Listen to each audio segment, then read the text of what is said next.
दोस्तों कई बार ऐसा होता है कि हम लोग कोई हैबिट शुरू करते हैं। मान लो कोई डाइट हमने शुरू किया कि ये डाइट हम फॉलो करेंगे, वर्कआउट या फिर डायरी लिखना शुरू कर देते हैं। नए साल पे हम सोचते हैं कि नहीं यार, अब से ना मुझे अपनी लाइफ में ये एरिया चेंज करना है, ये चेंज लेकर के आना है। लेकिन कुछ ही दिनों बाद में, क्योंकि लाइफ इतनी बिजी हो जाती है, इतना सारा ऑलरेडी काम रहता है कि हम back to normal back to normal back to normal वापस उसी पॉइंट पे आ जाते हैं जहाँ से हमने शुरू किया था। और जब ऐसा होता है तो हम काफ़ी दुखी हो जाते हैं, फ्रस्ट्रेट भी हो जाते हैं कि यार मैं इतना ट्राई कर रहा हूँ लेकिन प्रोग्रेस कुछ भी हो नहीं रही है। सो ये जो फेलियर्स हैं हमारी लाइफ में, ये हमें फेलियर नहीं बनाते हैं, ये हमें इंसान बनाते हैं, है ना।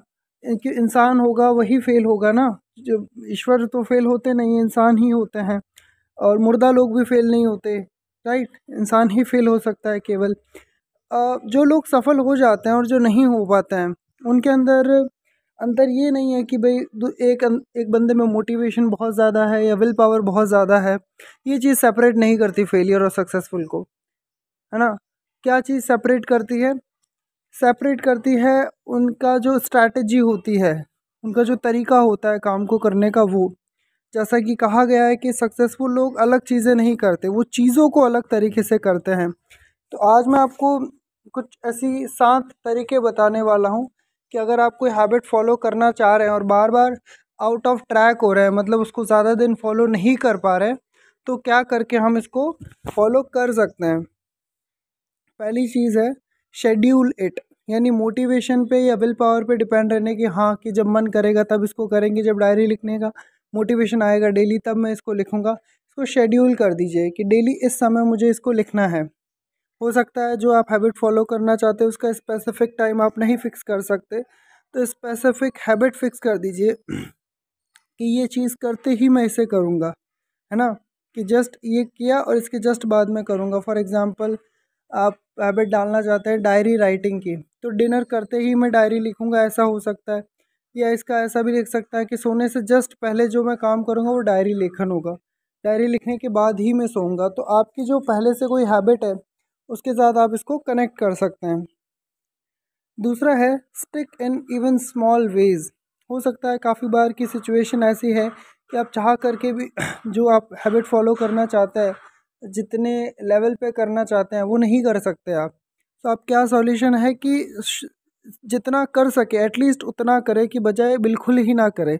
बिल्कुल नहीं करेंगे तो फेलियर टाइप हो गया ना। तो मान लीजिए आप आधा घंटा वर्कआउट नहीं कर सकते, कोई नहीं, आप 2 मिनट वॉक ही कर लीजिए, 10 कदम ही चल लीजिए। एटलीस्ट आप ये तो कह सकते हैं कि मैंने कुछ तो किया है। ऐसा नहीं कि कुछ ही नहीं किया। आप मान लीजिए 108 सूर्य नमस्कार नहीं कर सकते, एक ही कर लीजिए। ऐसा नहीं है कि भाई 108 करेंगे तभी बेनिफिट मिलेगा। हाँ, कम ज़्यादा का अंतर होगा, लेकिन बिल्कुल ही नहीं मिलेगा ऐसा तो नहीं है ना। नेक्स्ट हमारा जो तीसरा पॉइंट है वो है, ऐसा कोई आपकी लाइफ में इंसान होना चाहिए जो आपको एक्सपेक्ट करता है कि आप इस हैबिट को करो।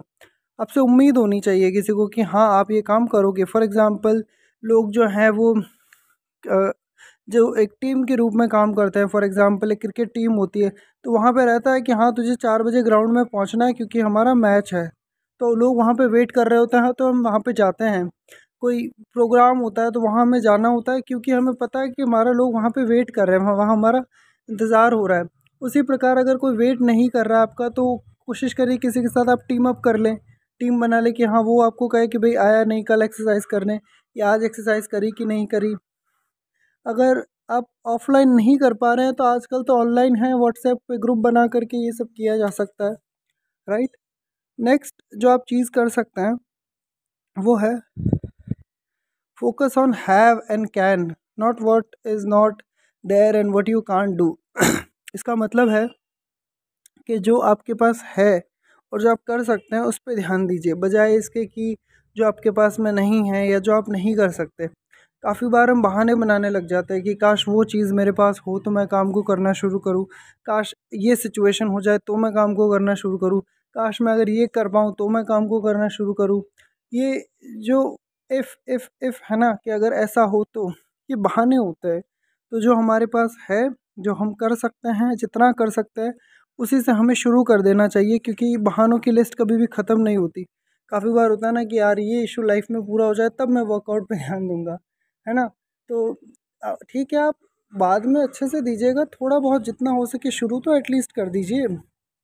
पांचवा हमारा पॉइंट है, ऐसा नहीं है कि अगर आप ऑप्टिमल नहीं है, ऑप्टिमल मतलब अपना बेस्ट परफॉर्म नहीं कर रहे हैं, इसका मतलब बिल्कुल ही बेनिफिट उठा नहीं सकते आप जितना करेंगे उतना बेनिफिट डेफिनेटली मिलेगा। आप 100 करोगे तो 100 का बेनिफिट मिलेगा, आप 1 करोगे तो 1 का मिलेगा, बट मिलेगा ज़रूर, है ना। तो ऐसा नहीं है होना चाहिए कि परफेक्शन के चक्कर में हम बिल्कुल ही कुछ ही नहीं कर पा रहे हैं, परफेक्शन हमें पैरालाइज कर दे, ऐसा नहीं हो जाना चाहिए, राइट। परफेक्शन से क्या होता है, मोटिवेशन मिलता है, पर काफ़ी बार ये क्या करता है कि हमें पैरालाइज कर देता है कि नहीं, अगर मैं परफेक्टली काम को नहीं कर सकता तो मैं इसको करूँगा ही नहीं। सिक्स्थ पॉइंट है कि मोटिवेशन पे डिपेंड करने के बजाय अपने एनवायरनमेंट को डिज़ाइन कीजिए, चीज़ों को इतना आसान कर दीजिए कि मोटिवेशन आपको कम से कम आवश्यक हो उस काम को करने के लिए। और लास्ट चीज़ है, अगर वो हैबिट आपके लिए इम्पॉर्टेंट है तो आप उसको करना भूलेंगे नहीं, आप उसको किसी ना किसी तरह कुछ ना कुछ करके आप उसको लेकर के आएंगे और आप उस पर काम करेंगे और वो काम हो जाएगा। जैसे जॉब पे जाना होता है तो आप जाते ही हैं ना ज़्यादातर, लाइक कभी कभी छुट्टी होती है, पर जनरली आप जाते ही हैं। क्यों जाते हैं? क्योंकि वो बहुत इंपॉर्टेंट है आपके सर्वाइवल के लिए। तो जो भी हैबिट आपको रियलाइज़ हो जाएगा कि हाँ भाई ये बहुत इंपॉर्टेंट है मेरे लिए, तो आप ऑटोमेटिकली करेंगे।